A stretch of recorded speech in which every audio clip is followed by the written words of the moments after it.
Ore.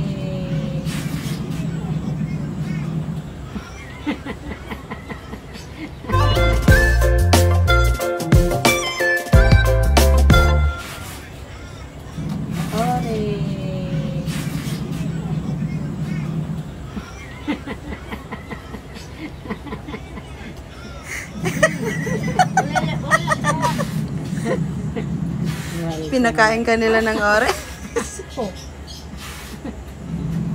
Ala.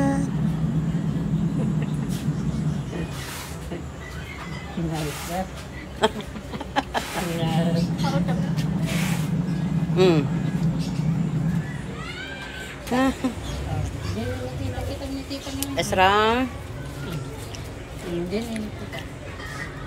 Madiinan oh. Good morning guys. It's another day.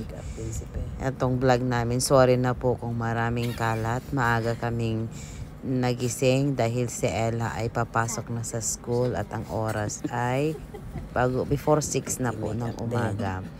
So, at this time, maaga rin nagising si Ezra. Kami ngayon ay pupunta sa labas para magpainit.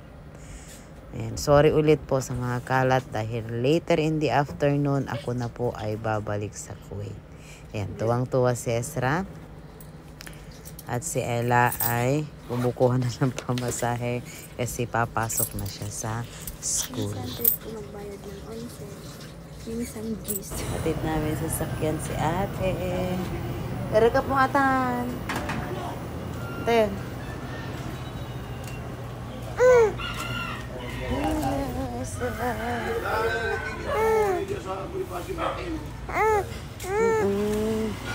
Good morning, Ezra. Good morning, Ezra. Good morning, Ezra.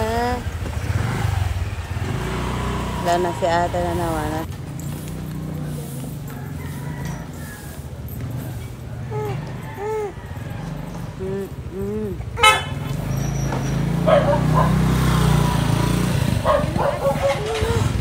Sama.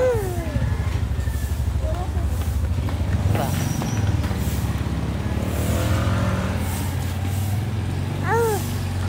Maganoon eh.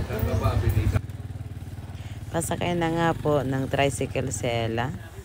Kay Kuya Buboy siya sumakay dahil si Kuya Buboy maghahatid siya sa kanto. So sabi niya, sige sabay ka na. So sumakay na siya.